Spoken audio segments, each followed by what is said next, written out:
Lançamentos de moedas. O que a gente vai trabalhar agora é com a moeda honesta. E ela pode dar cara ou coroa, 50% cada. Ou seja, esse é o nosso histograma da nossa população. E a gente consegue computar a média populacional, usando aquela equaçãozinha que a gente já está habituado. A média Mi da população é meio. E a gente pode calcular também o desvio padrão populacional. Raiz da variância daquelas dividida por N, né? O desvio padrão populacional, o sigma, é meio. Agora a gente vai fazer uma demonstração da lei das médias, usando moedas. A gente vai fazer 1000 lançamentos. Então, é uma amostra com essa nossa população 0 e 1, com reposição. Você sempre joga moeda, você pode tirar cara ou coroa a cada lançamento. Daí você gera um vetor cara que tem 1000 valores, né? 0, 1, 0, 0, 0, vai aleatório esses valores zeros e uns. Imagina que esses lançamentos são sequenciais e você pode computar a porcentagem acumulada a cada lançamento, dividindo soma acumulada pelo número de lançamentos. E computar, então, a soma acumulada, né? Então, aqui, se eu fizesse a soma acumulada, daria 1, continuaria 1, agora 2, 3, continuaria 3, 4, 5, 6, 7. Eu só estou fazendo essa soma acumulada e dividindo pelo número de lançamentos. Com isso, eu chego numa porcentagem de caras do primeiro lançamento até aquele instante. E depois eu estou plotando isso, lançamentos pela porcentagem. Eu quero um gráfico de linha, vermelho, com uma linha grossa, grossura 2. Quero escrever lançamento como label do eixo X. No label do eixo Y eu vou falar a porcentagem de caras.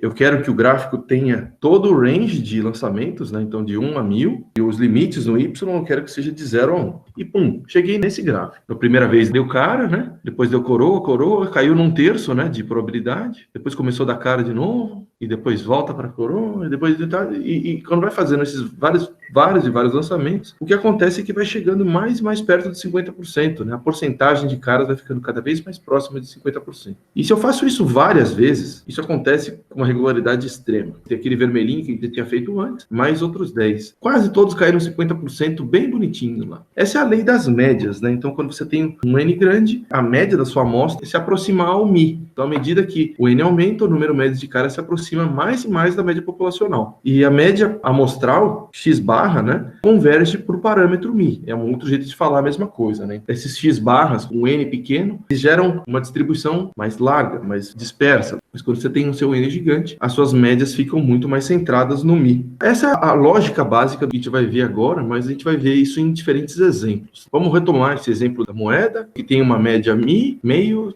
sigma, meio, e agora a gente vai fazer os histogramas dessas distribuições de médias. Quando eu faço N1, eu faço amostras de N1 e tiro a média só vai poder ser 0 e 1. Então vai manter o mesmo formato da distribuição original da população. E eu chego nos mesmos valores, né? Da média de X barra e do desvio de X barra. Mas isso aí é desinteressante, né? Vou fazer com um N maior. A média de X barra aqui continua no 0,5, só que o desvio ficou um pouquinho menor. E repetindo essa simulação de amostragem com tamanhos de amostra de 4, 9 e 25, observamos que a média das médias das 5.000 amostras sempre fica bem perto do 0,5. Ou seja, a média dos X-barras é sempre no Mi da população. Já o desvio padrão das médias dessas 5.000 amostras fica cada vez menor conforme aumentamos os tamanhos das amostras. E outra coisa interessante é que quanto maior é o tamanho da amostra, mais o formato da distribuição dos X-barras se aproxima do formato de Gaussiana. Ou seja, quanto maior o tamanho da amostra, mais normal fica a distribuição. E eu vou plotar aqui agora como que essa média está ao longo desses vários tamanhos. Aqui eu fui de 1 a 400, e a média dos X-barras fica sempre lá no meio. Já o desvio, ele cai dessa forma aqui. Tá? Então aqui cada pontinho é cada um dos experimentos que eu fiz, e eu juntei uma linha vermelha ali mostrando como é que é a função que relaciona uma coisa a outra. Ok, moeda. Vamos fazer com outra coisa super criativa que estatístico adora, dado, né? Então vamos fazer experimento agora com os dados. Os dados têm 6 lados, é um dado honesto, todos com a mesma chance. A média Mi é 3,5, certo? É o centro de massa aqui no 3,5, eu posso botar aqui ele vai ficar equilibrado. E o desvio padrão é 1,71. Só aplicar aquela mesma formulazinha lá, você chega nesse sigma, desvio padrão da população de 1,71. E eu vou fazer a mesma brincadeira, né? Fazer a distribuição das médias de 5.000 amostras. Tiro uma amostra, tiro a média e vou colocando na minha tabelinha lá, depois eu faço um histograma. Então, com N1, eu chego nos mesmos valores, né? Deu quase 3,5, desvio com 71. E faço com N2, continua a mesma média, o desvio padrão começa a diminuir e começa a mudar a forma, né, dessa distribuição. E com N4, menor desvio ainda, vai surgindo a normal, vai surgindo a normal. tá? Então, com N25 aqui, eu tenho a minha média, a média do x barra muito próximo do inicial e o desvio do x barra em 0,37, né, que é mais ou menos 1/5 de 1,71. E tá lá, de novo, aquela mesma coisa que a gente tinha visto, a média sempre centrada no meio da população e o desvio caindo, com aquele formato de curva, igual que a gente tinha visto para a moeda. Mas e se eu trabalhar com uma distribuição normal? Tem um monte de coisa no mundo que a população segue uma distribuição normal. Coloquei uma droga, queria ver se mudava alguma coisa na expressão gene. Vamos supor que a população é acima do 3,5, mas na média sobe a expressão daquele determinado gene em 3,5%. Isso poderia valer para oscilações da bolsa, sei lá, pega todas as empresas, quanto que as ações da bolsa variaram naquele dia. Quando você tem muitos efeitos juntos, você tem muitos fatores, né? A economia é uma coisa complexa, assim como o genoma é uma coisa complexa, depende da temperatura, depende de outros genes que estão lá. Então, todas essas coisas juntas tendem a fazer surgir uma distribuição que já segue uma cara normal. Então, é uma coisa que muitas vezes acontece. Tem várias distribuições que são normais, tem várias que também não são, mas essa é uma distribuição comum de encontrar na natureza. E eu fiz uma distribuição aqui com média 3,5 e sigma 1,71. Você vê que é o mesmo mi e o mesmo sigma da anterior, né?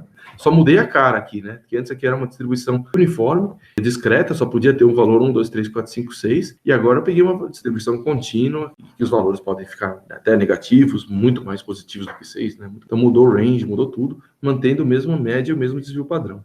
Tá? Isso aqui eu fiz no R, né? Eu só coloquei lá, minha população é igual a 3,5 mais 1,71 R norme de 10 mil, né? Então, esse R norme vai gerar 10 mil números aleatórios, com média 0 e desvio 1. Isso aqui é o que o R faz de fábrica. Média 0, Mi 0 e sigma 1, né? Desvio padrão 1. E daí eu só multiplico esses valores que estão centrados em 0 com distância média 1, eu multiplico por 1,71. Agora a distância média vai ficar em 1,71. Depois eu desloco essa distribuição. Ao invés de o centro ficar no 0, eu desloco ele para o 3,5. Então eu fiz uma população e depois eu só fiz o histograma dela. Desse jeito que eu criei essa população com média 3,5 e desvio padrão 1,71. Mas enfim, vamos lá, tem essa distribuição. E vamos fazer aquele mesmo experimento de 5.000 amostras de diferentes tamanhos. Aqui com N1, bate com o que a gente já tinha visto, é uma boa estimativa do Mi e sigma da população. E com N2, continua normal e o desvio padrão vai diminuindo. Quando eu aumento o N, o desvio padrão vai ficando cada vez menor, cada vez mais estreito. A média do x barra não varia com o tamanho do N, mas o desvio padrão do x barra cai bastante, né? O que você tira a partir disso, né? Então, quando você faz uma amostra grande, de uns 25 elementos, por exemplo, você sabe que o seu x barra, ele não vai cair num lugar muito extremo, ele vai cair muito perto da sua média, de fato. Porque o desvio padrão da distribuição das médias, quando você faz uma simulação, você vê que os valores de cada x barra individualmente, eles sempre caem perto do Mi original. O desvio padrão cai muito quando você aumenta o N, tá? Você tem um erro ali, claro, que é proporcional ao desvio do x barra daquele tamanho de amostra, considerando o sigma da população. Mas se você faz uma amostra e estima uma amostra só, você estima o desvio padrão ali, e você estima o x barra ali, com o tamanho da sua amostra, você já sabe, olha, ela está perto, proporcional ao desvio padrão que eu consegui estimar e proporcional ao tamanho da minha amostra. Tá? Esse é o fundamento, né, da lei das médias, que é o fundamento, depois a gente vai ver aí do intervalo de confiança. Tá? Mas esse experimento que a gente fez aqui, essa simulação que a gente fez aqui, mostrando que existe uma maior dispersão com tamanho de amostra pequeno e menor dispersão com tamanho de amostra grande, é o teorema central do limite. E o teorema central do limite, na verdade, tem esse aspecto da redução do desvio padrão, mas ele também tem esse aspecto de gerar uma distribuição que segue o formato de uma normal.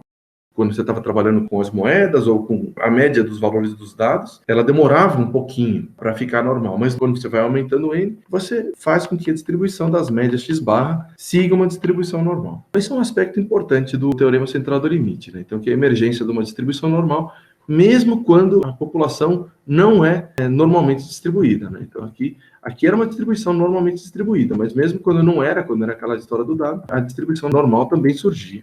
E aí aquele outro lance, né, de que muitas das populações, muitas das medidas na natureza são normalmente distribuídas ou aproximadamente normais. Então, além de ter essa questão de surgir a curva normal, você tem também que a média do x barra continua sendo o Mi da população. E o desvio padrão das médias amostrais diminui seguindo essa equação, sigma dividido por raiz do N. Com um N100, você vai ter um desvio padrão das médias, que é 1/10 do sigma da população. Esses são os elementos que a gente tem, que a média dos x-barras se aproxima muito bem do μ, e o desvio padrão dos x-barras se aproxima muito do sigma dividido pela raiz do n. E esse é o teorema central do limite.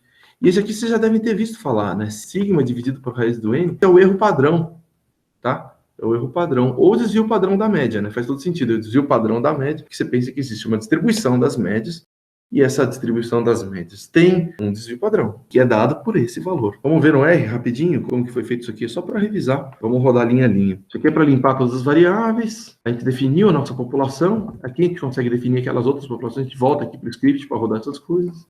O histograma da população com os limites no X, que são os limites da população, numa cor cinza. Os breaks desse histograma, né? Onde que eu vou cortar cada categoria do histograma, vai seguir essa regra aqui, né? Então, que ele vai do valor mínimo da população até o valor máximo da população, dividindo em 30 pedaços do mesmo tamanho, né? E tá aí desenhado o histograma nosso. Graficou nossa população. E depois a gente extrai a média. Nossa média é meio, nosso desvio padrão, aqui a gente tem que fazer na mão, né? A gente não pode usar o SD. Se você fizesse o SD da população, estaria 0,7, né? O SD, ele sempre coloca o N-1 lá embaixo. O R é para trabalhar com amostras, né? Para trabalhar com o mundo real ali. Então, ele já vem preparado para fazer desvio padrão de amostras. Só clica o F1 em cima dele, ele vai aparecer aqui, a Standard Deviation. Aqui, ó, com uma variância, isso aqui usa o denominador N-1. Mas a gente quer fazer o sigma, né? Então a gente tem que fazer na mão. E o nosso sigma não é 0,7, ele é meio também. Vamos fazer a nossa simulação para 25 elementos. Vou criar um vetor onde vou salvar os meus valores de x-barra e vou fazer minhas 5.000 amostragens. Para cada amostragem, então eu vou fazer a amostragem 1, né? Amostragem 1. Aí eu vou procurar na minha população, que tem 0 e 1, 25 elementos, e faço isso com reposição. E daí ele me gera lá um vetor de zeros e uns. Isso aqui eu vou chamar de minha amostra. Toda vez que eu seleciono aqui, eu rodo uma linha, eu estou dando Ctrl Enter, né, só para relembrar. Aí tiro a média dessa amostra e eu estou associando isso ao x-barra na posição 1. Eu faço isso lá minhas 5.000 vezes, né?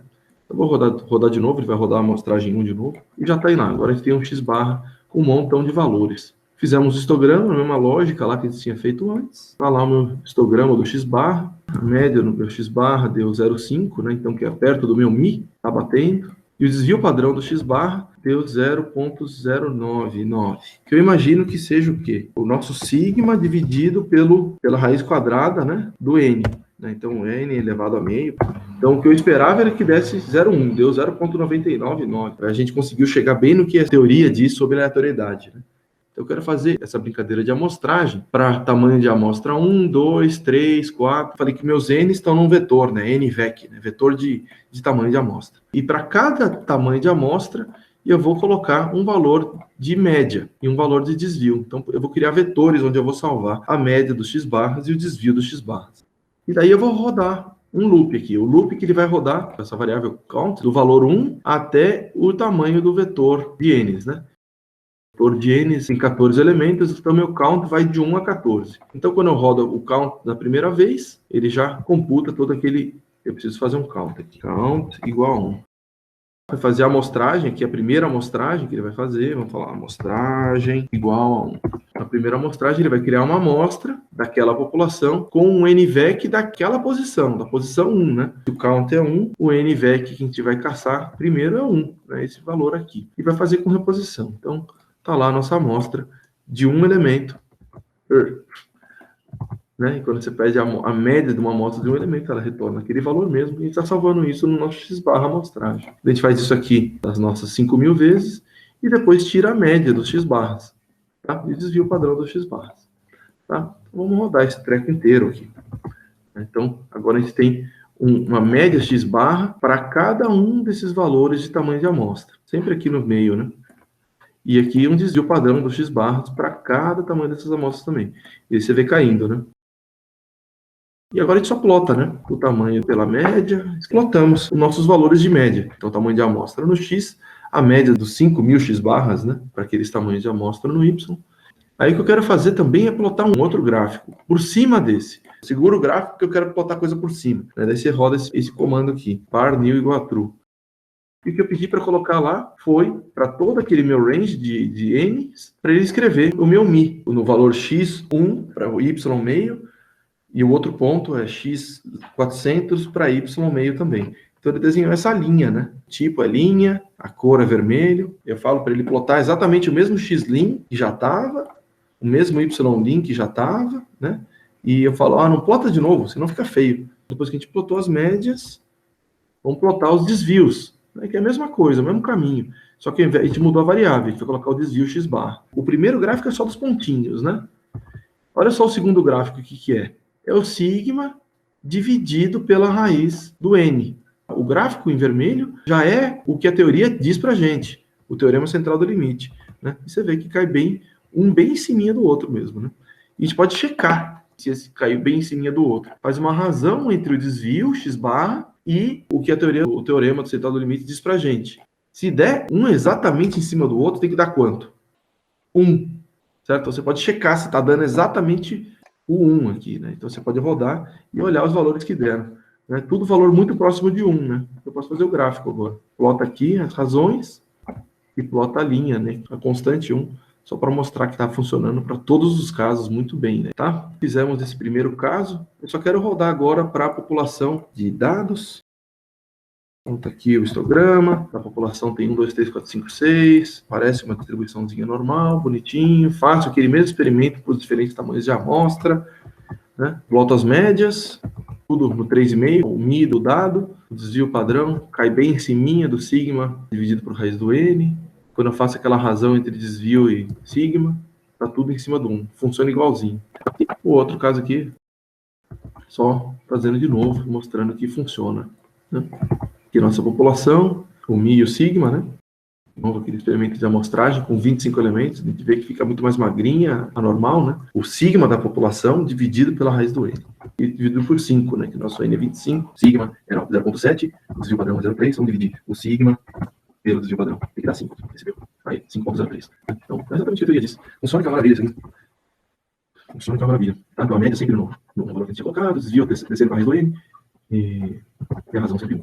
Chega de R um pouquinho. O teorema central do limite, a distribuição das médias segue uma distribuição normal que tem dois parâmetros. Um parâmetro média, que ele cai em cima do Mi, e um parâmetro de desvio padrão, que cai em cima do sigma da população dividido pela raiz do N. E por que raiz esse nome, né? Teorema central do limite. O central se refere a fundamental. Ele é base para fazer um monte de coisa na estatística. E no limite, porque ele só funciona no limite, né? Quando você tem um N grande o suficiente, né? Se você tiver um N muito pequeno, você não tem essa propriedade fundamental válida. O teorema central do limite só funciona quando você tem um N grande. Quando você tem uma distribuição normal, a sua população segue uma distribuição normal, ele já funciona de cara. A distribuição das médias vai ser normal, mesmo que você use um N ridiculamente pequeno.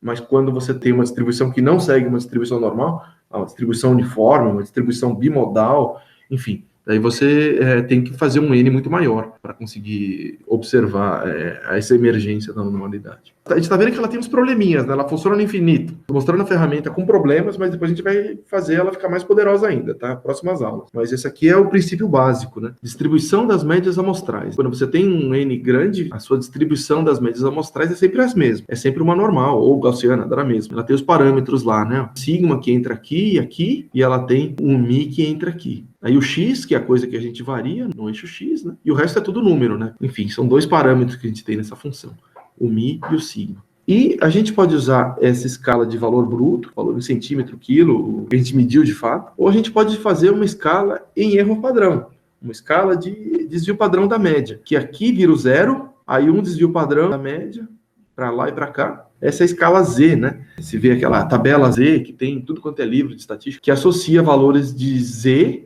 que é os que estão em negrito aqui, com valores de probabilidade, né? Para cada valor de Z, ela vai ter um valor de probabilidade. E num caso aqui como esse, a gente pode procurar agora. Eu quero procurar na minha tabela qual que seria a probabilidade, então essa área, nesse pedaço aqui, para um Z igual a zero. Como é que eu acho isso aqui na minha tabela? Eu já sei que isso aqui é 50%, né? A distribuição normal é simétrica, unimodal, então eu sei que se eu colocar lá no pico dela, eu vou ter meu Z igual a zero, isso aqui tem que dar 50%. Tem lá na minha tabela, para um Z0, né, 0,0, na primeira casa decimal. E na segunda casa decimal, 0 também. Esse aqui é a segunda casa decimal que está colocado em cima. O 50%, ele está no Z0.00. E o que ele está mostrando para a gente aqui é a integral do valor de menos infinito até o valor de Z. Essa tabela, no final, então, ela mostra a área acumulada, né? A integral do menos infinito até os valores de Z. O que tem nessa tabela, no fundo, é essa curva, associando valores de Z, que é o que estão embaixo aqui, com valores de probabilidade acumulada. Então, isso aqui é a distribuição normal com as áreas. Essa área tem 0,1%, essa área tem 2,1%, 13,6%, 34%. Se você somar tudo isso aqui, vai dar os 50%, né? E se você somar com o outro lado, dá 1, né? Porque a probabilidade é sempre 1, sempre tem que somar 100%. Qual que é a área do menos infinito até o menos 4, que estaria aqui, mais ou menos, né? Menos 4, desvio padrão. Aí é 0. Aí, ó, o 3 está no 0 quase ali, né? Mas daí você vai subindo para o menos 2, aí ele já tem 2,2. E quando você chega no Z0, você chega na integral 50%, né? A área acumulada é 0,5. E assim você segue até chegar no 100%, que é quando você pegou a integral do menos infinito até o 5. E é isso que está mostrado aqui nessa tabela, tá? Então, essa área, né? A integral do menos infinito até o valor de Z. Eu queria saber quais são os valores associados a esse 2,5 desse lado e esse 2,5 desse lado, para ter uma área no meio de 95%.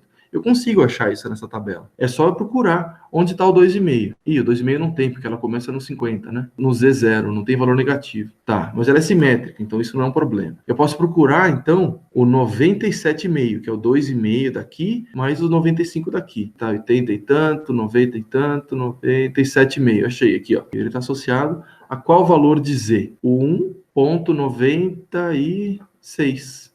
Eu posso botar lá, a integral do menos infinito até 1,96, é o 97,5.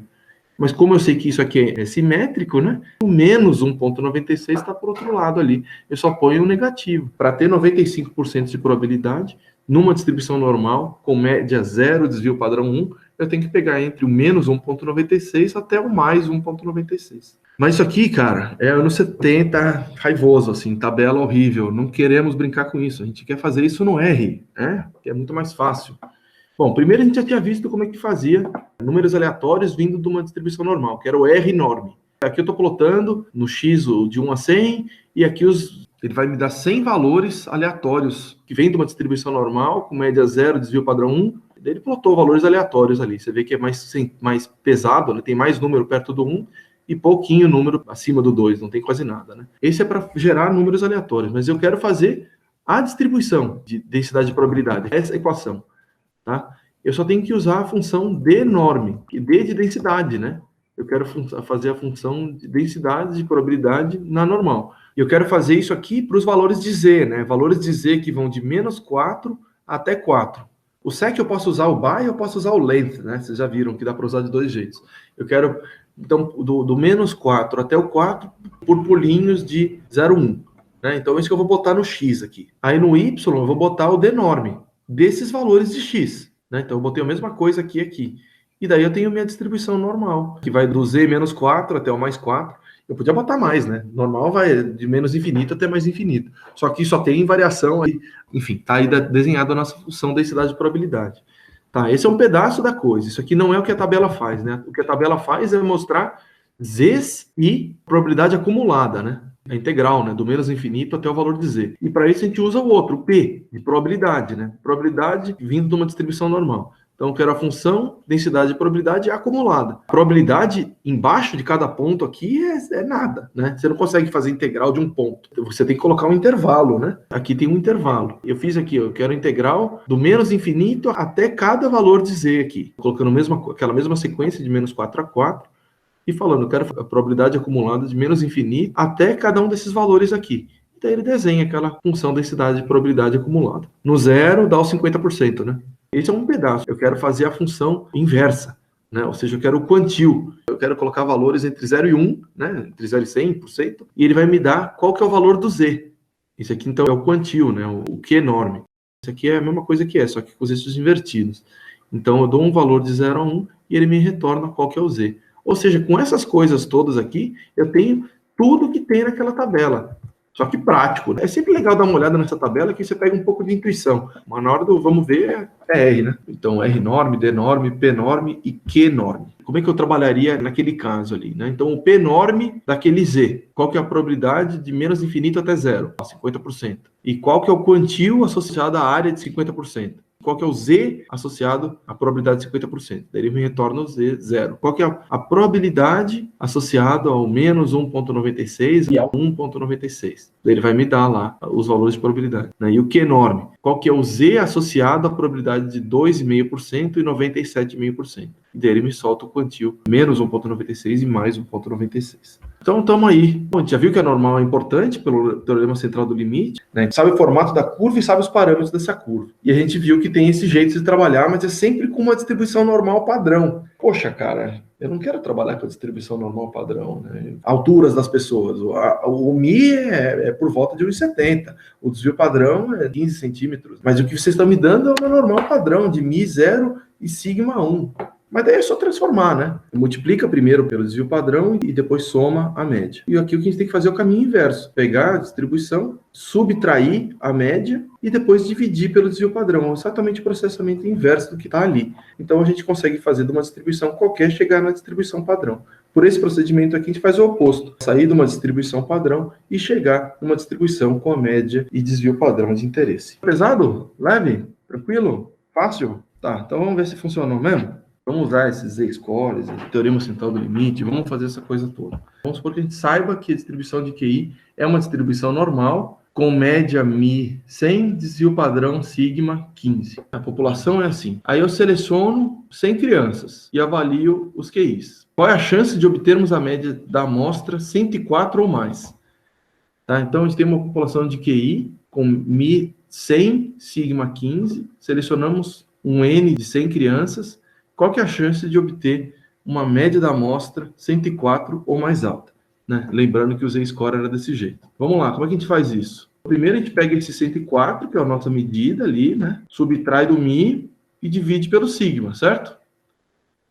E daí a gente pegou aqui, então deu 4 dividido pelo 15, que é o nosso sigma. E deu 0,27. Então o nosso Z deu 0,27. É só procurar na tabela onde que está o 0,27, que dá 0,60. Que faz o P norme lá da função, da 0,60 também, e depois a gente chega lá, que a probabilidade deu 0,4.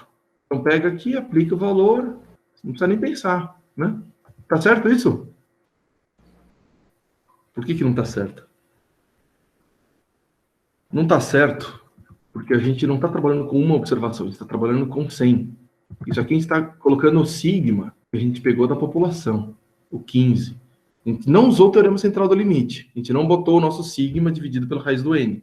A gente botou só o sigma aqui. Você não pode pegar e só aplicar a fórmula, né? Esse sigma aqui, ele não é o sigma da população. Ele é o erro padrão. O sigma dividido pela raiz do n. Porque a gente está trabalhando com uma média dessas várias crianças. Então a gente tem que pegar esse sigma e dividir por raiz de 100. Dividir por 10. Ou seja, a gente tem que calcular o erro padrão e depois jogar lá, naquele cálculo do Z. Então você coloca o seu 104...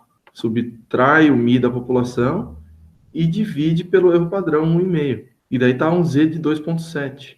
E depois você procura o 2,67. E daí dá o 0,99. Olha só, deu lá na frente, né? 0,99. Deu lá para frente. Área de 99%. Então, fazer essa continha do Z, dividindo pelo erro padrão, e depois você calcula essa área. Tinha visto que dá o 0,9962. Maior do que isso é só o 0,4%. Tá? Então, é super raro de achar uma média de 100 crianças com QI igual ou maior a 104. Vamos rodar isso aqui no R, esse exercício de QI das crianças, né? Então, limpa tudo, não tem esse braço do cara, e quero limpar aqui. Tá. Então, eu vou fazer na unha. A gente viu que a população tem esse Mi e esse sigma, certo? 100 de QI com sigma 15. Tá? Daí a gente faz uma amostra de 100 crianças. Daí a pergunta é, qual que é a chance de encontrar uma amostra desse tamanho com uma média maior ou igual a 104. Tá? Então, a gente tem o nosso x-barra, que a gente está perguntando é isso aqui. Como é que a gente faz essa conta?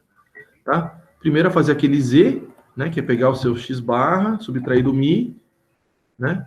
Então, a gente tem aqui 4 e divide pelo erro padrão, que é o sigma dividido pela raiz do n. Aqui. Então, aqui deu 1,5. Né? Então, o nosso z deu 2,67 lá. Depois a gente usa a tabela, ou usa o R para fazer essa conta. Então, o P-norm do Z é 0,99, e a gente faz um menos P-norm, que daí dá o 0,4%, né? Beleza? Essa é a conta para resolver aquele exercicinho aqui, né? A distribuição normal com média 100, 5, 15. Selecionando 100 crianças com a chance de ter uma média da amostra maior ou igual a 104. Isso aqui é fazendo na unha, usando teoria, né? Usando o teorema central do limite, né? A gente pode resolver por simulação, sem usar o teorema central do limite. O teorema central do limite sempre está rodando no fundo, né? Ele é só uma lei que governa a natureza, né? Só que a gente não vai precisar colocar aquela equaçãozinha. A gente botou essa equaçãozinha aqui, né? A gente falou, olha, então tá usando o seu teorema central do limite, tá sabendo que é uma distribuição normal, por isso que a gente está colocando o P-norm aqui, porque a gente sabe que isso aqui serve para uma distribuição normal, que tem esses parâmetros, mi e sigma dividido por raiz de n. Essa é a distribuição das médias, né? Então, esse é o desvio padrão da distribuição das médias. E a gente só está vendo onde que está aquele z nessa distribuição normal, e calculando a probabilidade ali. Mas a gente poderia nem pensar em teorema central do limite, né? Não é mais prático, tá? Mas é um jeito mais fácil de entender, talvez. Tá? É só para ver que isso aqui funciona mesmo. Você não precisa, o teorema central do limite, ele surge na tua mão. A população de crianças lá, ela tem média 100, desvio padrão 15. Produziu a nossa população de 100 mil crianças aqui. Começamos lá, construímos a nossa população e temos o nosso histograma da nossa população, tá? Então, a nossa população tem média 100, o desvio padrão 15, né? Então, essa é a nossa população de QI de criança. Tá? E a gente vai fazer amostras de tamanho 100 e vai construir o x-barra, vai fazer um vetor de x-barras para n igual a 100. E daí a gente vai fazer amostragens, de novo, a gente quer fazer a distribuição das médias das amostras, né? Então fazemos várias amostras, que a gente pega aquela população, amostra elementos aqui, tanto faz botar o true ou false, nesse caso aqui é preciosinho, só peguei, copiei e colei do de baixo, né? E depois tira a média dessa amostra. E fazemos o histograma dos nossos x-barra. A média das nossas 10 mil amostras. Ficou bem mais magrinha ali, né? Deu para ver que saiu do desvio padrão 15, foi para o desvio padrão, o quê? 1,5, né? Então tá funcionando. E depois a gente procura. Ó, onde que o x-barra é maior ou igual a 104? Tá, tudo aqui deu false, né? É raro achar um true, hein? Ó, tem um true aqui, tem um true aqui. Né? De vez em quando, ao acaso, né, acontece de ser maior ou igual a 104. Então, isso aqui a gente tem um vetor de true ou false. E agora a gente pode fazer uma média desse vetor de true ou false, que é uma coisa feia, mas que funciona, tá? Então, imaginar que o true é 1 e o false é 0. Então, você faz uma média de zeros e uns. Né? Então, assim, aqui a gente tem esse vetor de true ou false, mas se a gente faz uma média disso, a gente chega no valor de probabilidade. Quando a gente tinha feito a conta na unha ou pelo teorema central do limite, dava lá o 0,4%.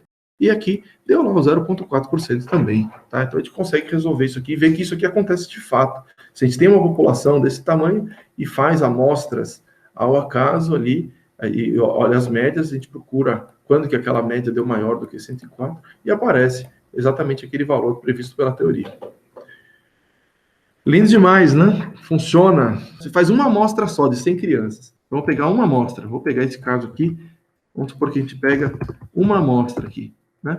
Amostrou a nossa população 100 elementos. Pum.